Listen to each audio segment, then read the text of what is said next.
বাঁচতে চাই। আমি কথা দিচ্ছি এই রাজ্য ছেড়ে অনেক দূরে চলে যাব।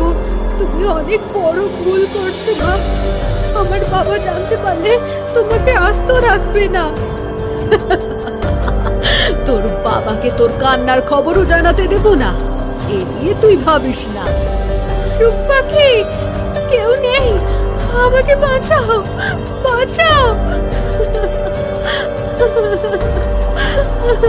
এদিকে মহারানী খুবই আনন্দিত হয়ে রাজপ্রাসাদে ফিরে এলো।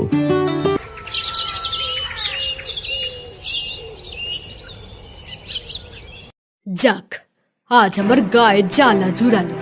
সেই হতচ্ছাড়িটা আমার ঘাড় থেকে নেমেছে।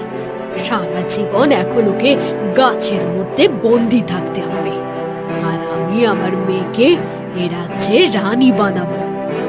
ওমা, জানো আমার না সত্যি সত্যি খুব ভয় লাগছে।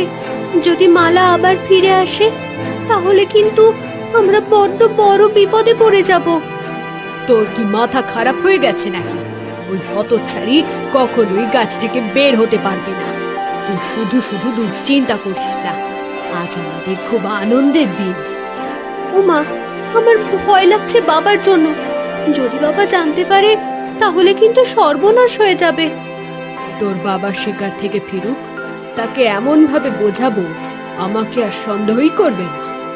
যা, এখন বিশ্রাম নে, তুই অনেক ক্লান্ত।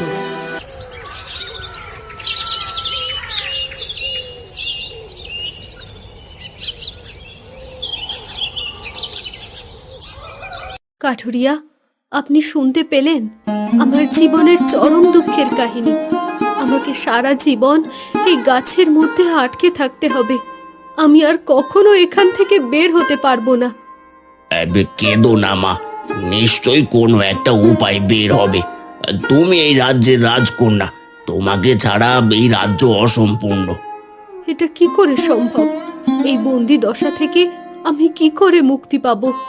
এই গাছ দিন দিন আমাকে গ্রাস করে নিচ্ছে। বাচ্চা, এসব নিয়ে তোমাকে এখন ভাবতে হবে না রাজকন্যা। তুমি যে এই গাছের মধ্যে বন্দি আছো, তোমার ক্ষুধা লাগে না? আমি তোমার জন্য বরং কিছু খাবারের ব্যবস্থা করি।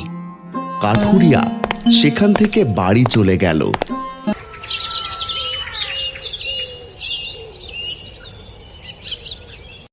কিছুদিন পর মহারাজ রাজ্যে প্রবেশ করলেন। মালা, ও মালা, কোথায় গেলি মা? দেখো, বাবা শিকার থেকে ফিরে এসেছি, আর তোর জন্য আমি কি